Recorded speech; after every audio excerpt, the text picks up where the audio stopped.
किसान भाइयों नमस्कार, राम राम। आप सभी किसान भाइयों को आज बहुत बहुत स्वागत है।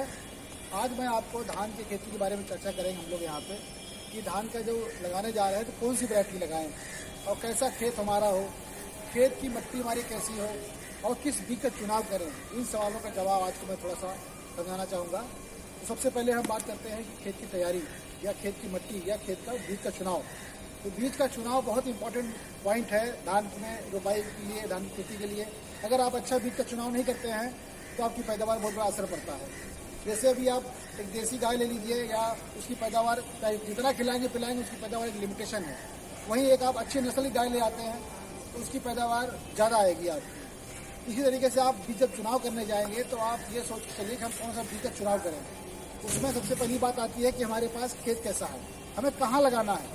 हो सकता है हमारे पास पानी का अच्छा संसाधन है तो उस हिसाब से बीज का चुनाव करेंगे, या हमारे पास पानी का अभाव है, सिंचाई है या बरसात की सिंचाई पे हम डिपेंड हैं, उस हिसाब से हम बीज का चुनाव करेंगे। और यदि मान लीजिए हमारे पास तलहट वाली क्षेत्र है, लेट वैरायटी चाहिए वहाँ पे, तो उस हिसाब से हम चुनाव करेंगे। तो पहली बात आती है कि कम दिन वाला चुनाव करेंगे हम। तो कम दिन वाले धान के लिए आपको जैसे कि कावेरी का 468 आपका हाइब्रिड में आता है, 369 आता है श्रीकर कंपनी का, और 6222 आता है आपका नामधारी कंपनी का। ये आपकी कम दिन वाली वैरायटियाँ हैं। या लालमती है, सरवती है या इंडिया 359 है। ये वैरायटियाँ आप जल्दी के लिए चुनाव करेंगे। इनको लगाने से आपको कम पानी में भी आप अच्छी पैदावार ले सकते हैं। और आज का जो परिवेश है, इस परिवेश में पानी की बहुत बड़ी समस्या पैदा हो रही है। इसमें हमको वैसे भी वही धान का चुनाव करना चाहिए जो जल्दी वाला हो, जो कम समय लेता हो, जिससे हमारे पानी भी कम लगेगा। और तमाम ऐसी बीमारियां होती हैं, जैसे एक बीमारी आती है खुरू, जानते होंगे आप लोग, फास्टमेंट बोलते हैं उसको, बाली में हल्दी गठिया रोग लग जाता है। इसका भी इलाज यही है कि आप बीमारी से पहले ही निकल जाइए पैदावार लेके। तो उसके लिए आप कम दिन की वैरायटी का चुनाव करते हैं। और कुछ वैरायटियाँ आती हैं मीडियम डेज की, जैसे 120 से 125 दिन वाली। उसमें आपका कावेरी का 90-90 आता है, यूएस कंपनी का 312 आता है हाइब्रिड में, और NDR 2065 आता है, और CR01 आता है। ये वैरायटियाँ आपकी मीडियम डेज की हैं। इनको लगा के आप अगर ठीक ठाक पानी तब भी पैदा हो जाएगा, थोड़ा पानी कम है तब भी पैदा हो जाएगा।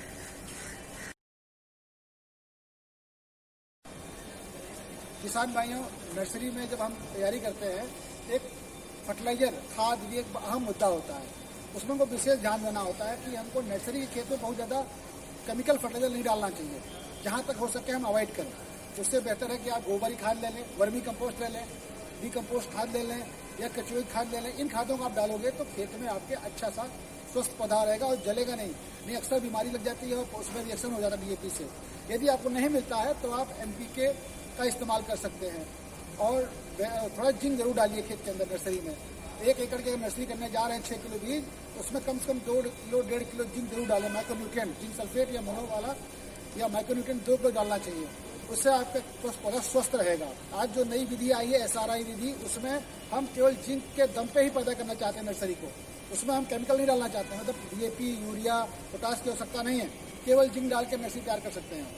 तो बेहतर है कि गोबर खाद डालें, FIM डालें या वर्मी कंपोस्ट डालें। नहीं मिलता है तब आप NPK का इस्तेमाल करें और जिंक जरूर डालें, ठीक है। उससे आपका पौधा अच्छा तैयार हो जाएगा। और जब पौधा आपका जम के 20-18-15 दिन का हो जाए, उसमें आप 1.5 से 2 किलो यूरिया और एक दवा आती है कार्बेंडाजिम प्लस मैंकोजेब साफ नाम से, उसको मिला के आप बो दीजिए। पौधा आपका स्वस्थ 18 दिन में तैयार हो जाएगा, 20-21 दिन में।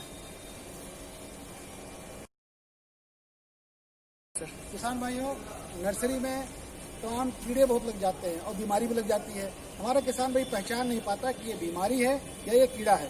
वो एक ही दवाई को हर जगह डालना चाहता है। तो आप जरूरी है कि पहले हम पहचानें ये इंसेक्ट है और ये हमारी बीमारी है। देखिए, बीमारी का लक्षण ये होगा, इंसेक्ट आपको दिखाई पड़ेगा, बीमारी आपके लक्षण दिखाई पड़ेगा। बीमारी में आपके पौधे के ऊपर की पत्तियां सूख के टेढ़ी हो जाएंगी, है ना, नुकीली हो जाएंगी, और जगह जगह होगा, पूरे खेत में नहीं होगा, स्पॉट बाय स्पॉट होगा। ये आपका बैक्टीरियल लीफ ब्लाइट है।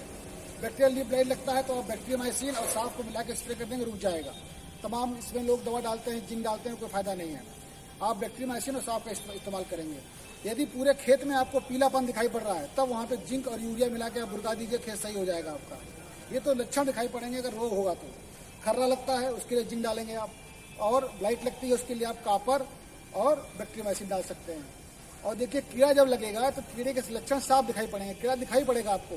सबसे पहले लगता है कीड़ा भुनगा लगता है इसमें, इस समय बगल में पेपरमिंट की फसल लगी होती है, पेपरमिंट समझते होंगे, मेंथा, उसकी फसल लगी होती है, उसके कीड़े इसमें आ जाते हैं। तो इस समय व्हाइट भुनगा, जो सफ़ेद भुनगा होता है, बहुत आपको धान में दिखाई पड़ता है और पत्ती पीली हो जाती है।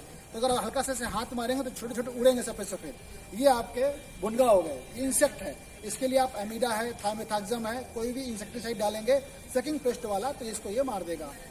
यदि गधैला लगा हो, सुंडी लगी हो, लार्वा लगा हो, उसके लिए अब दिखाई पड़ेगा, पत्ती खाएगा वो, जगह जगह पत्ती कटी दिखाई पड़ेगी, कटा दिखाई पड़ेगा, चूसा दिखाई पड़ेगा, तो आप समझिए उसमें गधैला लगा हुआ है। उस केस में आप ताकुमी आती है, मिसाइल आती है, इनका स्प्रे कर देंगे तो कीड़ा खत्म हो जाएगा। इसके अलावा कुछ लगते हैं कीड़े जड़ वाले, नीचे से मिट्टी खोद देते हैं, गुलगुजी टाइप की लग जाती है, मिट्टी खुद जाती है, उखड़ जाती है मिट्टी।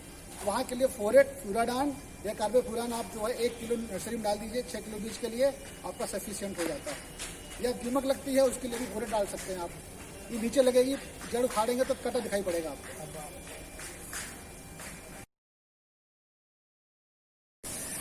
किसान भाइयों, धान की नर्सरी जब हम करते हैं तो उसमें एक बहुत बड़ी समस्या आती है खरपतवार की। हमारी जो नर्सरी होती है उसमें अगर खर पैदा हो जाता है तो धान का पौधा अच्छे से विकास नहीं कर पाता है, भोजन नहीं ले पाता है, पौधा कमज़ोर हो जाता है और नर्सरी से ही पौधे हमारे खेत में पहुंच जाते हैं खरपतवार वाले। तो इसका उपचार हमें समय से करना चाहिए। तो सबसे अच्छा तरीका होता है कि खरपतवार के लिए हम प्री इमरजेंसी इस्तेमाल करें, कि नर्सरी में ही जैसे भादा आता है, मोथा जिसको आप लोग बोलते हैं, चक्रपट्टा होता है, निमोना होता है, चिड़िया दाना होता है, ये सब तमाम खर जमते हैं आपके नर्सरी में। इसके इलाज के लिए सबसे बढ़िया दवाई होती है प्री इमरजेंसी में पायरोजोसल्फ्यूरान, जो बाजार में साथी नाम से बाजार में उपलब्ध होता है, पायरोजोसल्फ्यूरान 10% इथाइल। इसका आप जो है 10 ग्राम का पैकेट आता है, 6 से लेकर 8 किलो बीज तक के लिए इस्तेमाल कर सकते हो। पहले धान का भिगो के अंकुरित कर लें, उसके बाद खेत में डालें। अंकुरित डालने के बाद धान के बाद इस दवाई को आप बालू या मिट्टी मिला के बो दीजिए ऊपर से, या मशीन से स्प्रे कर सकते हैं। स्प्रे कर देंगे तो उसके बाद तुरंत उसी समय 0 डेज पे तो आपके खेत में कोई भी खरपतवार नहीं जामेगा, चाहे वो भादा हो, मोथा जिसको बोलते हैं आप, रोटंडस, चाहे आपका ये चटपट्टा हो, चाहे चौड़ी पत्ती की दवाई खरपतवार हो, एक भी खर नहीं जामेगा। इसके बाद भी अगर खर जम आता है, पोस्ट इमरजेंसी में आपको दवा चाहिए तो आपकी दवा आती है तारक, जिसको बिस्पायरिक सोडियम बोलते हैं। इसका आप 10 ml एक टंकी मिला के स्प्रे कर देंगे तो जो खर जमा हुआ है वो खत्म हो जाता है। अगर भादा ज़्यादा है उसमें तो साथी और बिस्पायरिक सोडियम दोनों मिला के डाल देंगे तो भी खर साफ हो जाएगा आपका। धन्यवाद।